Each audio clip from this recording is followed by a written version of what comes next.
আফিফ আহমেদ কোটি টাকার চাকরি পেয়ে তাক লাগিয়ে দিয়েছে। জীবনের প্রথম চাকরি, গুগলের মতো কোম্পানিতে 1,10,00,000 টাকা বছরের মাইনে। আফিফের সঙ্গে আরো একবার কথা বলবো সরাসরি। আফিফ, যাদবপুরের মুকুটে এটা নিঃসন্দেহে একটা পালো, কিন্তু গত 4 বছরে যে সময়টা তুমি পড়াশোনা করলে যাদবপুরে, সব থেকে অস্থির সময় দেখেছে যাদবপুর। আমরা দীর্ঘদিন দেখেছি সেখানে হোক কলরব, অন্যান্য অ্যাজিটেশন, বিক্ষোভ চলছে, ছাত্রছাত্রীদের ক্লাস হচ্ছে না এবং তুমুল একটা অন্যরকম স্রোতে যাদবপুর ভেসে যাচ্ছে। সেই অবস্থায় পড়াশোনা চালিয়ে নিয়ে যাওয়া কি সত্যি টাফ ছিল?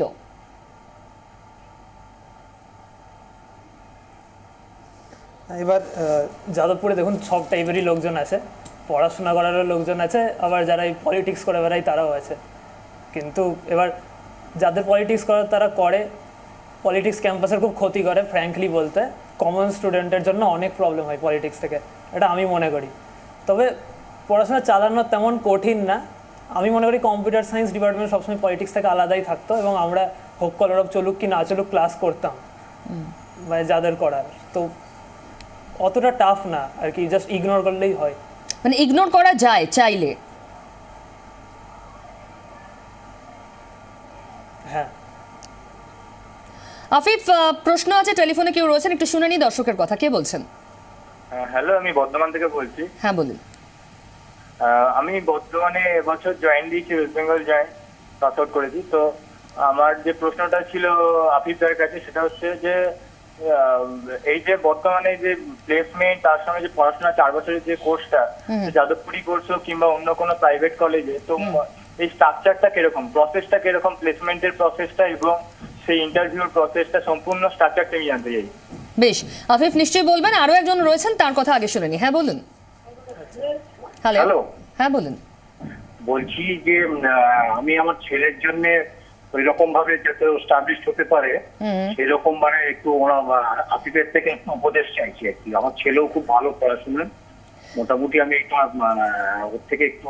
আপনার ছেলে কত বড়, কোন ক্লাসে পড়ছে? ছেলে ক্লাস 9-এ পড়ে। ও, অনেক ধন্যবাদ, শুনতে থাকুন। আফিফ, দুটো প্রশ্ন। একজন উড বি আফিফ আহমেদ, এরকম একজন অ্যাসপায়ারিং আফিফ আহমেদ, তিনি পরামর্শ চাইছেন, আর একজন জানতে চাইছেন কি স্ট্রাকচার কিভাবে হয়। আচ্ছা, তো আমি আগে প্লেসমেন্ট স্ট্রাকচারটাই বলছি। তো প্লেসমেন্ট এবার 2 টাইপের হয়, একটা অন ক্যাম্পাস আর অফ ক্যাম্পাস। তো কলেজের যদি নাম থাকে কোম্পানির কাছে, কোম্পানিরা অন ক্যাম্পাস রিক্রুট করতে আসে যখন 4th ইয়ারের শুরু, যেটা যাদবপুরে হয়ে থাকে আর কি। যেগুলো নামি কোম্পানি আছে তারা আসে, আর দে অন ক্যাম্পাস ইন্টারভিউ নেয়, আর দে যাদের যাদের পছন্দ হয় তাদের রিক্রুট করে। আর অফ ক্যাম্পাস হলো যে অন্য কাউকে তুমি ধরলে, দিয়ে ওকে দিয়ে রেফারেল নিলে, কোনো এক্সিস্টিং এমপ্লয়ি দিয়ে ওদের সাইটে গিয়ে ইন্টারভিউ দিলে, এবং মানে কলেজের যেমন নাম সেই হিসেবেই তেমন কোম্পানি ভিজিট করে, আর প্লেসড হওয়ার চান্স তত বেশি। অন ক্যাম্পাস ইন্টারভিউ ইজিয়ার হয় আর কি। আচ্ছা, আর ভবিষ্যতে যারা এই ধরনের সাফল্য পেতে চান, কি পরামর্শ তাদের জন্য? তো যেহেতু ছেলেটা ক্লাস 9-এ পড়ে, তো আমি সাজেস্ট করবো যে আইআইটির জন্য ভালো করে প্রিপেয়ার করতে। কারণ দেওয়ার আইআইটির যে টপ সিএসগুলো আছে, যে কম্পিউটার সায়েন্স, মানে IIT Kanpur, IIT Delhi, IIT Bombay, IIT KGP, ওগুলো আগে টার্গেট করা। দিয়ে তারপরে যেই মেনের থ্রু দিয়ে এনআইটি, বেস্ট এনআইটিগুলো টার্গেট করা, triple IT Hyderabad, triple IT Allahabad, এইসব ক্যাম্পাসিংগুলো টার্গেট করা যদি কম্পিউটার সায়েন্স পড়তে চাই।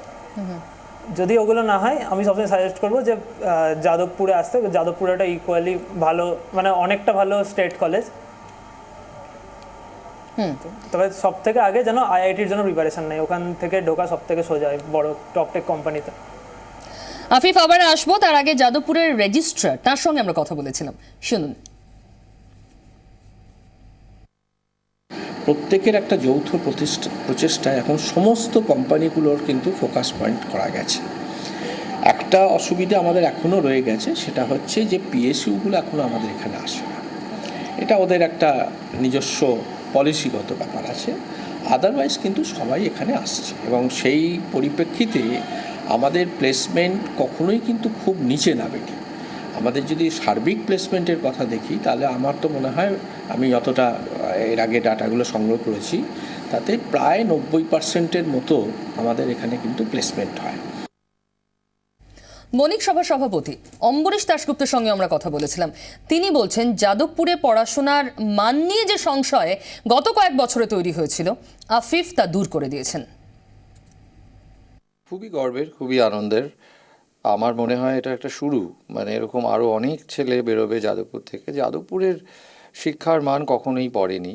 যা ঘটে থাকুক, যা আমরা বাইরে পড়ে থাকি, বাইরে থেকে বুঝে থাকি, সেটাতে আমরা নানাভাবে ভাবতে পারি, কিন্তু এটা আরও প্রমাণ করে যে যাদবপুরের শিক্ষার মান পড়েনি। আমি নিজেও যাদবপুর, অতএব আমি জানি যে ওখানে অত দুম করে যাদবপুরের শিক্ষার মান পড়ে যাওয়াটা সম্ভবও নয়। মিস্টার যাদবের কাছে আমি জানতে চাইবো, আপনার দীর্ঘদিনের অভিজ্ঞতা এই প্লেসমেন্ট সেক্টরটাতে, এখানে বড় বড় কোম্পানিগুলো সাধারণত গত কয়েক বছরে তাদের বাংলার দিকে তাকানোর প্রবণতা কি বেড়েছে? বেড়েছে। 3-4 বছর আগে the company used to come less in Calcutta, because talent was not here.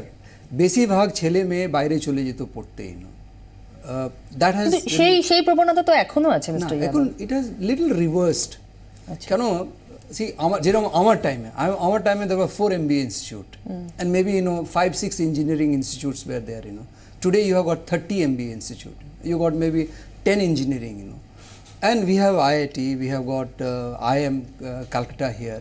So the number of company are coming here. So I won't say that it has changed a lot, but definitely it has changed, and it's for a better change. কোথাও মনে হচ্ছিল যে কলকাতা থেকে চাকরি পাওয়া, বাংলা থেকে চাকরি পাওয়াটা অনেক স্ট্যাগন্যান্ট হয়ে যাচ্ছে, ভালো চাকরি এখান থেকে পাওয়া যাচ্ছে না। সবাই মানে এই নতুন জেনারেশনে সবাই খুঁজতেন যে বাইরে গিয়ে প্লেসমেন্ট হলে হায়ার স্যালারিতে পাওয়া যাবে। সেটা কি কোথাও কলকাতার ক্ষেত্রে চেঞ্জ হচ্ছে? কলকাতাতেই প্লেসমেন্ট, মানে কলকাতা থেকে প্লেসমেন্ট, কিন্তু আফিফের মতো অতটা না হলেও ভালো স্যালারিড। স্লাইট চেঞ্জ হয়েছে, বহুত বেশি চেঞ্জ হয়নি, because first of all living standard or the price index যেটা আছে for the West Bengal, it is lower. যেরকম ধরুন, I have around 45,000 employee I have, which are working with so many companies. If I see the price index or the average salary যেটা দেয়, average salary is highest in Bombay, Pune, Bangalore. The lower দিকে আছে Chennai and West Bengal and Calcutta. আচ্ছা, সময় একদম শেষ। অনেক ধন্যবাদ মিস্টার যাদব আমাদের সঙ্গে কথা বলার জন্য। Thank you. আফিফ জীবনের শুরুতেই এত বড় সাফল্য, আমরা আশা করব এরকমই মসৃণ আর দ্রুত উন্নতির পথে তুমি এগিয়ে যাবে। প্রথম চাকরি যদি গুগল হয়, নেক্সট টার্গেট কি আফিফ এখনো বলেনি। ওর মার মুখে আমরা কিছুক্ষণ আগে শুনছিলাম অত্যন্ত অন্তর্মুখী। আফিফ 24 ঘন্টা দর্শকদের জন্য কি বলতে চাইবে?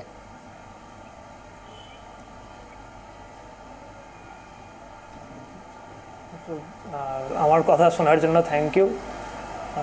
যে আমি খুব খুশি হলাম যে আমাকে 24 ঘন্টা এরকমভাবে একটা ইন্টারভিউ নিল, তো আর আমার যা নলেজ সেটা শেয়ার করতে পেরে আমি খুব খুশি।